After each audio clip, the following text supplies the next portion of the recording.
dream was to live in the Ed Sullivan Theater in New York City. The bright lights and the bridges that surrounded David Letterman as he gave a monologue, interviewed a guest, or counted down a top 10 list were inviting, exciting, living, and breathing. So after my first 5 years of teaching, where I encouraged high school students to chase their dreams, I found the courage to prepare my resignation with a plan to move to New York City. Not in the Ed Sullivan Theater, the security guards frown upon that, but to be in Times Square, to pursue what I'd always wanted to do, become the first female talk show host in late night. I love the idea of giving a monologue, of using humor to entertain, to inform with some jokes, to interview a really interesting guest, share the stage with music and amazing people. And I gave my typed letter of resignation to my principal, who was surprised and said he'd hold on to it for a little while in case I changed my mind. I was determined. I would not be changing my mind even if my world changed drastically within the next week. My 23-year-old sister Christy was severely injured in a head-on rollover car accident. And for the next 30 days and nights, we sat vigil at a St. Louis intensive care unit until the doctors told us she would not be waking up again. At her standing room only funeral, my principal reminded me he had not turned in my resignation yet. And I said, please do. I have to go now more than ever. And if I don't go now, I never will. So he did, and so did I. I moved to New York City just a few months after my sister's death. And I moved in with a family on Long Island and became the nanny for their twin 6th graders. Because of their schedule and school, I knew I could further my education at the same time, so I signed up for photography classes at Long Island University and the International Center of Photography in Times Square. To become a student, I just had to go to a brief interview with my portfolio. I didn't have one of those, so for the next several weeks, I took pictures of everything. And on August 31st, I went to the top of the Empire State Building and took pictures of the entire tri-state area and all of its impressive architecture. I made a plan later on to take pictures of the Empire State Building, and that would be a Tuesday morning after Labor Day, the 11th of September. After a longer or later than normal Monday night, I woke up groggy and rushed as I prepared the twins for their early morning field trip with homemade lunches and early drop-off, which I thought was great because then I could get to the station early and beat all of the tourists to the top of the World Observation Deck, the World Trade Center. Dropped them off, got to the station, walked onto the train, and looked down and realized I didn't have my camera. Walked back off, the doors closed, the train went on, and I was angry.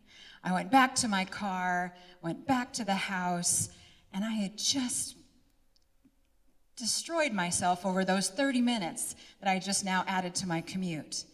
When I walked in the house, the phone was ringing. It was my mother from Central Illinois. Come home. Why? Come home now. Your city's on fire. And that was when I saw the second plane hit the second tower, my tower. I was instantly overcome with a sense of dread and relief at the same time. And that feeling wouldn't leave me for at least a year as I watched this city, the center of an international terrorist attack, mourn and triumph in equal parts.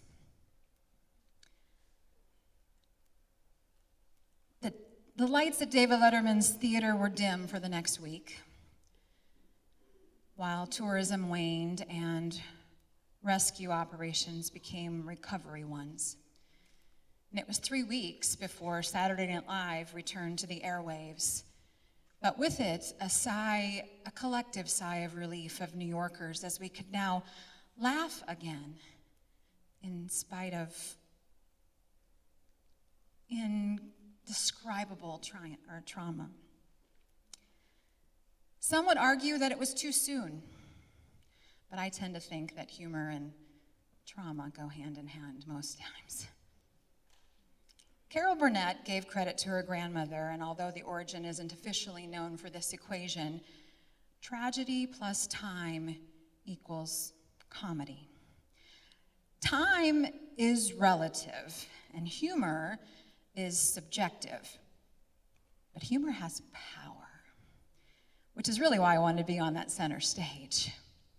Power to lead, the power to entertain, the power to educate, power to share joy, and the power to heal.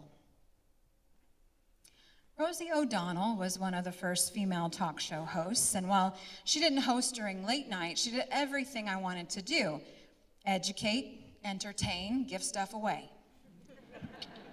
And I desperately wanted to be in her audience in New York City. And after 9/11, the New York City Tourism Bureau begged locals to save the entertainment industry.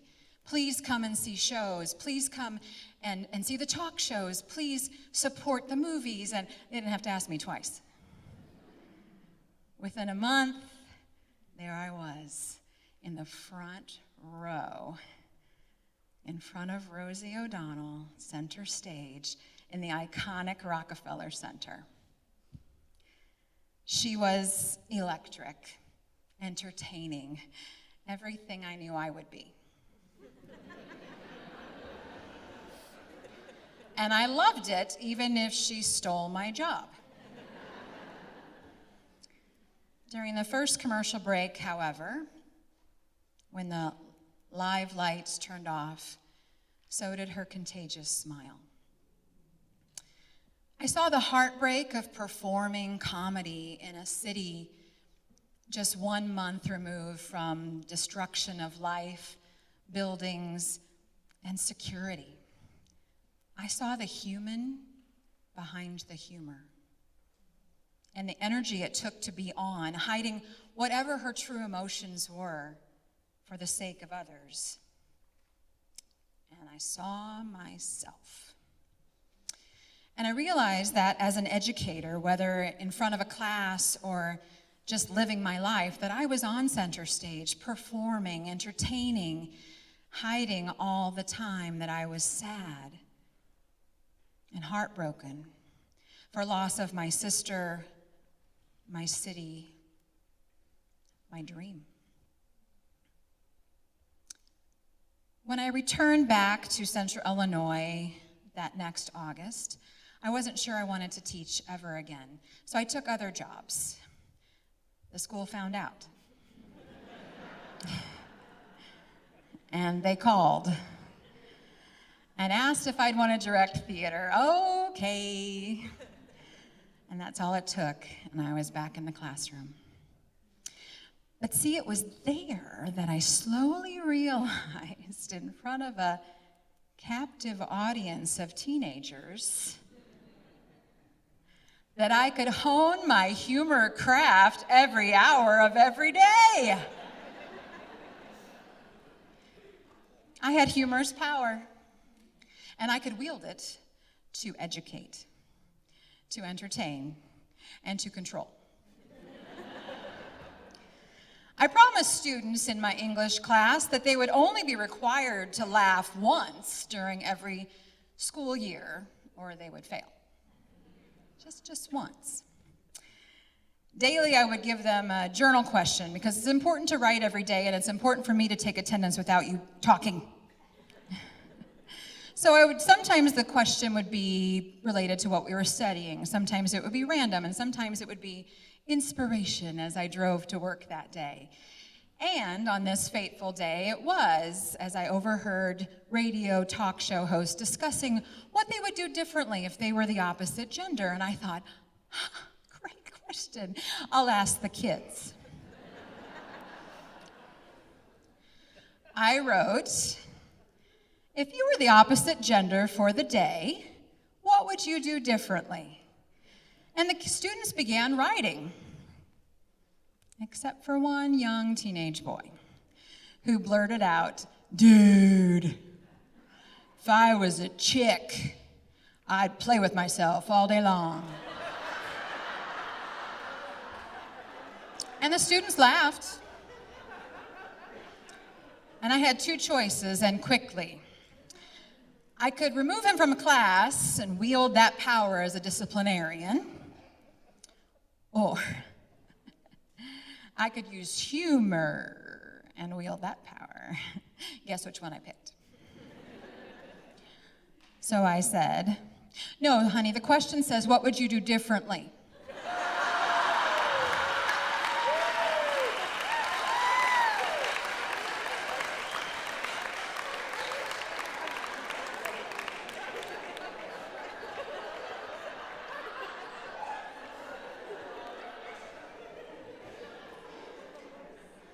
The class erupted in laughter. Thank you, I appreciate your participation. But mostly because he just got burned by the teacher. Yeah. Well, I didn't have any problems with him the rest of the year.